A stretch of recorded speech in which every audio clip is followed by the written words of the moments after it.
Você ainda acredita mesmo que a vida recompensa os bons? Olhe ao redor, inocentes caem todos os dias sem nem mesmo entender o motivo. O mundo não premia pureza, ele premia cálculo. E é por isso que o anti-herói toma o poder, enquanto o herói, o mocinho, implora por ele. O herói clássico é vendido como estereótipo ideal. Ele segue regras fixas, carrega pureza nos discursos, acredita que o mundo vai recompensar a sua bondade. Mas essa é a maior mentira já contada, porque no campo real, seja na política, no trabalho ou nas relações, o herói sempre acaba traído. Você já viveu isso, né? Cumpriu promessas, manteve sua lealdade, agiu com justiça, esperando o reconhecimento, e tudo o que recebeu em troca foi esquecimento, rejeição, ou pior, um rótulo de fraco. É assim que a sociedade trata quem insiste em ser um mocinho. Transforma-o em um step, em um apoio para que os outros subam, aqueles mesmos que sorriem na sua frente, mas que pelas costas já planejam usá-lo. Maquiavel, séculos atrás, já havia o mesmo padrão. Reis, generais e mercadores jogavam com máscaras, e quem insistia em ser transparente demais era devorado, sem dó e nem piedade. E o que ficava de pé não era o mais puro, era o mais astuto, o mais esperto e sagaz, o que sabia escolher quando oferecia um gesto de bondade e o que sabia quando afiar os dentes. O herói é previsível, o anti-herói é calculista.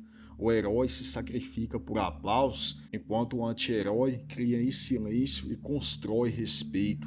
Enquanto um se afoga no peso da própria ingenuidade, o outro ergue, em silêncio, o império sobre as fraquezas alheias. Você está percebendo agora, né? O heroísmo não é uma virtude no mundo real, mas sim uma condenação. E cada vez que você acreditou que o certo seria recompensado, você apenas reforçou a sua própria coleira. E saiba que o preço de ser o herói ainda nem começou a ser cobrado. O herói vive de regras, enquanto o anti-herói vive de resultados. E ele não precisa se apoiar em um código fixo, porque entende que a moral não é bússola, é uma arma que pode ser empunhada somente quando serve e jogado fora quando se torna um peso. Esse é o segredo que Maquiavel já havia sussurrado aos poderosos. É muito melhor ser temido do que amado, não por prazer na crueldade, mas porque o amor é instável e logo evapora no primeiro sinal de fraqueza. Já o medo, ao contrário, é como o concreto. O medo mantém posições que a simpatia jamais sustentaria. O anti-herói maquiavélico não se expõe como os outros. Enquanto o herói fala demais para provar sua pureza, o anti-herói constrói tudo nas sombras em silêncio. E no silêncio ele observa, ele calcula, ele mede cada olhar, pesa cada palavra e sabe quando falar apenas o necessário para virar o jogo. Se precisa mentir para proteger um plano maior, ele mente. Se precisa trair uma aliança para conquistar algo maior, ele traz sem remorso algum. Se precisa carregar o peso da culpa para evitar uma queda ainda maior, ele carrega, ele aceita ser chamado até mesmo de vilão, caso precise, porque sabe que no final a narrativa não importa. O que realmente importa é apenas permanecer de pé. Veja a diferença você mesmo. Enquanto o herói é previsível, o anti-herói é um enigma indecifrável. Enquanto o herói luta por aprovação, o anti-herói busca apenas a eficácia. Enquanto o herói é lembrado em contos de fadas, o anti-herói é quem realmente sobrevive no tabuleiro da realidade humana. Essa é a sua essência. um jogador frio que não hesita em fazer o que precisa ser feito. Ele não é guiado por bondade ou maldade, ele é guiado apenas por cálculos. Enquanto os inocentes se afogam em princípios, o anti-herói ergue poder sobre os restos de suas ilusões. O herói vive de explicações, ele tenta se justificar como se a clareza de suas intenções fosse protegê-lo, mas quanto mais fala, mais abre brechas, e cada palavra vira munição nas mãos de quem observa. E o anti-herói sabe muito bem disso. Por isso, escolhe a arma mais subestimada de todas, o silêncio. Um silêncio que não é vazio, mas uma arma. Ele deixa o outro preencher o espaço com nervosismo, com dúvidas, com suposições que se tornam insuportáveis. Imagine a cena. Numa sala cheia, o herói se levanta para provar sua inocência e sua voz treme, sua pressa denuncia medo. Enquanto isso, o anti-herói permanece sentado, imóvel, com um olhar fixo e uma expressão indecifrável. Ele não precisa falar nada, e ainda assim, cada segundo que passa aumenta a pressão, até que o herói começa a implorar por credibilidade e o público já percebe que o que precisa se explicar já perdeu. E esse é o contragolpe, não correr atrás, mas fazer o outro se desgastar sozinho, não bater de frente, mas obrigar o inimigo a lutar contra si mesmo. Enquanto o herói gasta energia tentando ser amado, o anti-herói economiza forças até que o adversário desmorone de exaustão, e ele domina porque entende o valor real da retirada. Porque desaparecer no momento certo pode criar um vazio mais sufocante ainda que qualquer presença. Uma pausa estratégica pode fazer aliados duvidarem, inimigos se desesperarem e todo o campo se mover em torno da sua ausência. E quando retorna, não precisa gritar, basta apenas um gesto e uma frase curta, e todos entenderão: o poder nunca saiu de suas mãos. Essa é a arte do contragolpe. Não é um ataque imediato, é um envenenamento lento que transforma a ansiedade alheia em submissão. Enquanto o herói mendiga atenção, o anti-herói já está no comando de tudo, sem sequer precisar se levantar. O que você ouviu até agora é só superfície. O golpe mais implacável ainda está por vir. O poder nunca permanece estático. Ele muda de mãos o tempo todo, como uma lâmina passando de guerreiro em guerreira. E o anti-herói maquiavélico entende que a virada não acontece no grito, mas acontece na sutileza, no cálculo que passa despercebido até ser tarde demais. Pense agora em uma disputa política, em um ambiente de trabalho, em uma guerra velada entre aliados, enquanto todos se desgastam em movimentos visíveis, tentando provar lealdade ou forçar autoridade. O anti-herói simplesmente observa. Ele espera a primeira fissura, o primeiro erro, uma contradição, uma fraqueza exposta, e ali planta sua bandeira invisível. E a cena é clara. Um líder que ainda ocupa o trono, mas perdeu o respeito, e mesmo que ninguém diga em voz alta, todos sentem, e é nesse espaço de silêncio que o anti-herói avança, não com pressa, mas com precisão. Ele ocupa as ausências, oferece a decisão que o outro não teve coragem de tomar, assume a postura que o outro hesitou em sustentar. Quando percebem, já não há disputa. Ele é a nova referência, e Maquiavel escreveu em O Príncipe que é mais útil parecer virtuoso do que ser virtuoso de fato. A virada nasce disso. O herói insiste em ser fiel à sua pureza, mas é ultrapassado por quem usa a aparência como armadura e a eficácia como espada. O resultado não é decidido pela moralidade, mas pela percepção de quem parece estar no controle.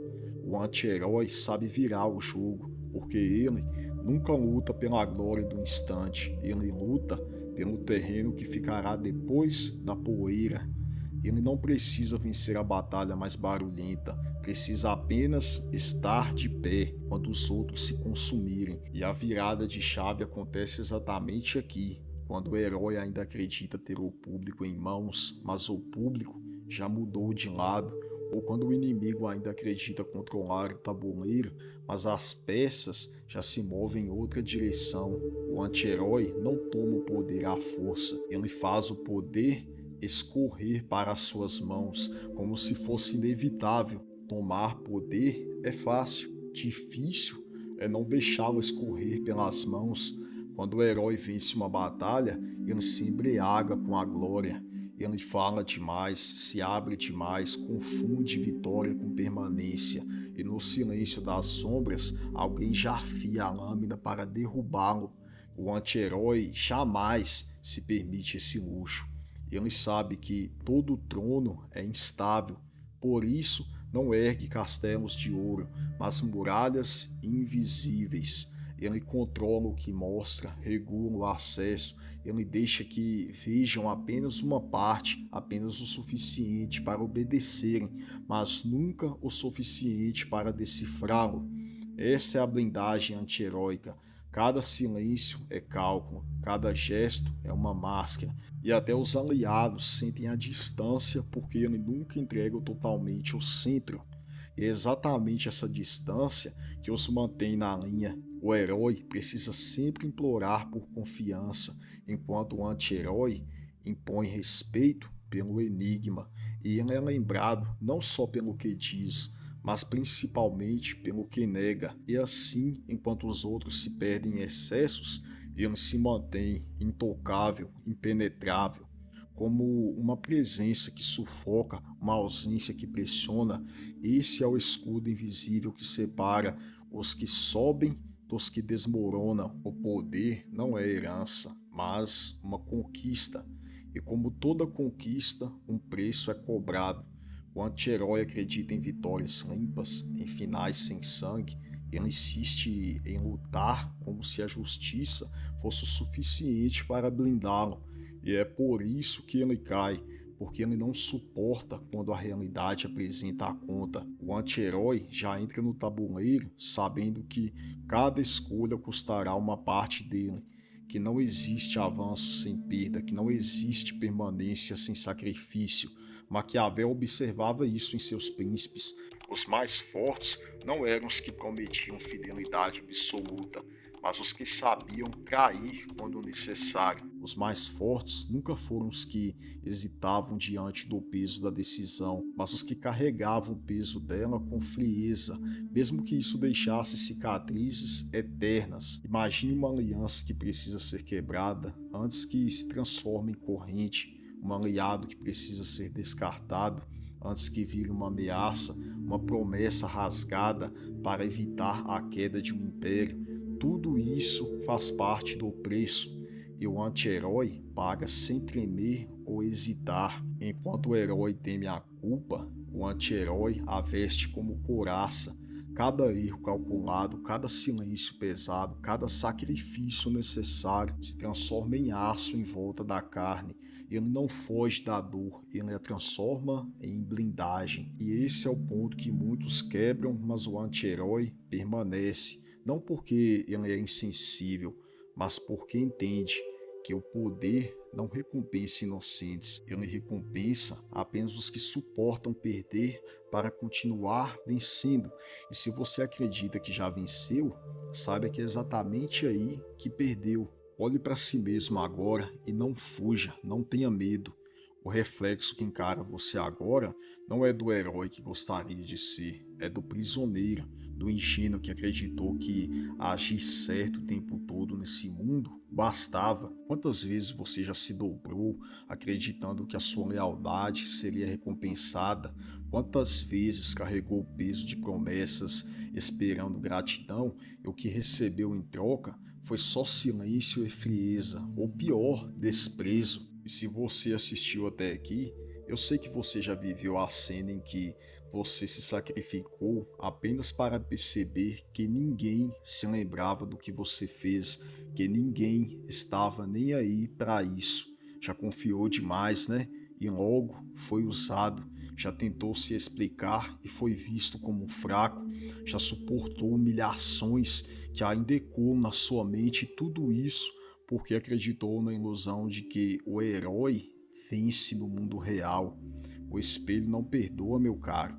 Ele mostra exatamente que o que você chama de bondade, muitas vezes, foi apenas o medo de perder, e que todas as vezes que você mostrou a sua pureza, ela não te blindou, mas te expôs. Ele mostra que enquanto você buscava aprovação, outros escolhiam poder em cima das suas costas e da sua ingenuidade. Olhe mais fundo, dentro de você já existe uma sombra que resiste à raiva que você tentou sufocar, a frieza que você teme assumir, a vontade de calar quando todos esperam que você se explique, a vontade de não pedir mais e apenas tomar. Esse é o anti-herói adormecido dentro de você, a parte sua que já percebeu que coração puro não protege, a parte sua que já entendeu que ser lembrado como herói é irrelevante, porque só o anti-herói sobrevive ao jogo. E agora o espelho te obriga a escolher.